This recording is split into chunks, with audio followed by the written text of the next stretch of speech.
Hello दोस्तों, आज हम पढ़ेंगे इसमें पेज नंबर 8 जो लुसेंट का हिस्ट्री वन लाइनर है। तो चलिए देर न करते हुए वीडियो को स्टार्ट करते हैं।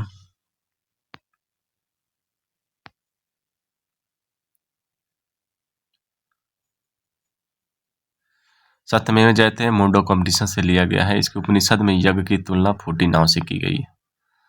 अब यहाँ पे देख लेते हैं ऋग्वैदिक देवता और उसका संबंध। इंद्र युद्ध का नेता एवं वर्षा का देवता। अग्नि देवता एवं मनुष्य के बीच मध्यस्थता। वरुण पृथ्वी एवं सूर्य के निर्माता। समुद्र का देवता और विश्व के नियामक व शासक।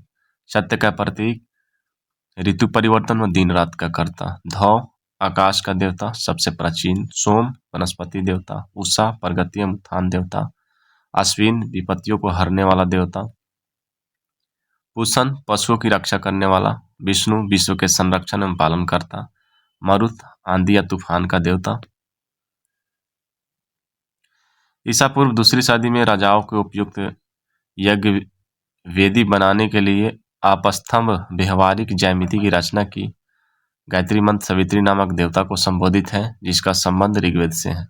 लोगों को आर्य बनाने के लिए विश्वामित्र ने गायत्री मंत्र की रचना की। श्राद्ध की प्रथा पहल दत्तात्रेय ऋषि के बेटे निमि ने शुरू की। उत्तर वैदिक काल में कौशाम्बी नगर में प्रथम बार पक्की ईंटों का प्रयोग किया गया। महाकाव्य दो है, महाभारत एवं रामायण। महाभारत का पुराना नाम जय संहिता है। विश्व का सबसे बड़ा महाकाव्य है। यह विश्व का सबसे बड़ा महाकाव्य है। गोत्र नामक संस्था का जन्म उत्तर वैदिक काल में हुआ। अब आइए देखते हैं दर्शन एवं विचारधारा।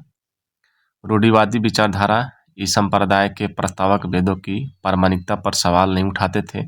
इनके अनुसार वेद मोक्ष का रहस्य छिपाए सर्वोच्च प्रकाशित धर्म ग्रंथ है। 6 उप संप्रदायों सांख्य, योग, न्याय, वैशेषिक, मीमांसा और वेदांत को षड दर्शन कहा जाता था। अब आइए इधर देख लेते हैं थोड़ा दर्शन और विचारधाराएं।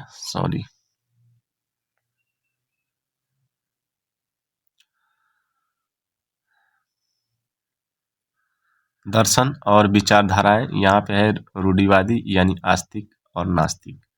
तो सांख्य आस्तिक, रूढ़िवादी और आस्तिक में सांख्य आता है, योग, न्याय, वैशेषिक और मीमांसा और वेदांत। जबकि नास्तिक में बौद्ध धर्म, जैन धर्म, लोकायत, अज्ञात और अजीवक। अब यहाँ नीचे देख लेते हैं दर्शन और प्रवर्तक। सांख्य के कपिल, योग के पतंजलि, न्याय के गौतम, वैशेषिक के कनाद, मीमांसा के जैमिनी, वेदांत के बादरायण। सांख्य विचारधारा। सांख्य दर्शन शास्त्र की प्राचीनतम विचार पद्धति है। सांख्य का शाब्दिक अर्थ गिनना होता है। इस विचारधारा के अनुसार ब्रह्मा प्रभाव या कारक नहीं, बल्कि आत्मज्ञान की मोक्ष की ओर ले जाता है। यह विचारधारा दैतवाद में विश्वास रखती है, अर्थात आत्मा तथा पदार्थ 2 पृथक सत्ताएं हैं। यह अवधारणा सभी ज्ञान का आधार है। इस ज्ञान को 3 मुख्य अवधारणाओं द्वारा प्राप्त किया जा सकता है: प्रत्यक्ष, अनुभूति, अनुमान, निष्कर्ष, शब्द, श्रवण। यह विचारधारा अन्वेषण की अपनी वैज्ञानिक प्रणाली के लिए प्रसिद्ध रही है। योग विचारधारा। इसके अनुसार मानव शारीरिक प्रयोग तथा ध्यान का प्रयोग कर मुक्ति प्राप्त कर सकता है।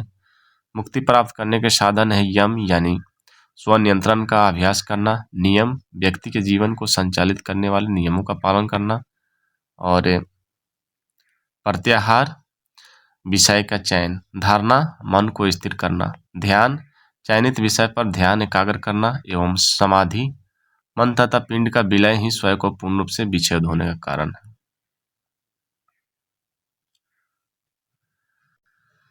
अब इधर देख लेते हैं न्याय विचारधारा। इसमें मुक्ति प्राप्त करने के लिए तर्कपूर्ण चिंतन पर विश्वास किया जाता है।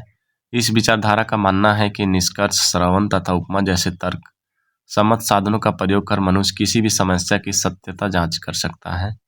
इसका यह मानना था कि ईश्वर ने न केवल ब्रह्मांड की रचना की, बल्कि वह उसका पालन और संहार भी करते हैं।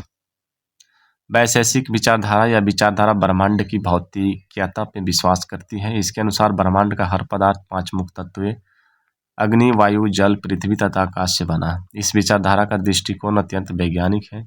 इसके द्वारा परमाणु सिद्धांत का विकास भी हुआ। अब आइए मीमांसा विचारधारा को देखते हैं। मीमांसा का वास्तविक अर्थ होता है तर्कपूर्ण चिंतन, विवेचन और अनुप्रयोग की कला है। यदि व्यक्ति को धार्मिक श्रेष्ठता, स्वर्ग तथा मुक्ति प्राप्त करनी है तो उसे वेदों के द्वारा नियत सभी कर्तव्यों की पूर्ति करनी होगी। इस दर्शन का मुख्य बल वेदों के अनुष्ठानिक भाग पर था। मुक्ति की प्राप्ति हेतु व्यक्ति को वैदिक अनुष्ठानों का निष्पादन पुरोहित की सहायता से करना होता है। इसीलिए इस दर्शन में विभिन्न वर्गों के बीच सामाजिक अंतर को निहित रूप से वैधता प्रदान की गई है। ब्राह्मणों के द्वारा इसका प्रयोग लोगों पर वर्चस्व स्थापित करने में किया गया। अब ये वेदांत विचारधारा, इस दर्शन के आधार पर निर्माण करने वाले प्राचीनतम ग्रंथ वादरायण द्वारा लिखित ब्रह्मसूत्र या वेदांत सूत्र थे। इस दर्शन के अनुसार ब्रह्मा की इस जीवन की वास्तविकता है, शेष सभी बातों मिथ्या में या माया है। इसके अनुसार स्व का ज्ञान हो जाने पर वह स्वतः ही ब्रह्मा की अनुभूति कर मुक्ति को प्राप्त हो जाएगा। यह तर्क ब्रह्म तथा आत्मा को अविनाशी तथा शाश्वत बना देती है। अब है नास्तिक विचारधारा,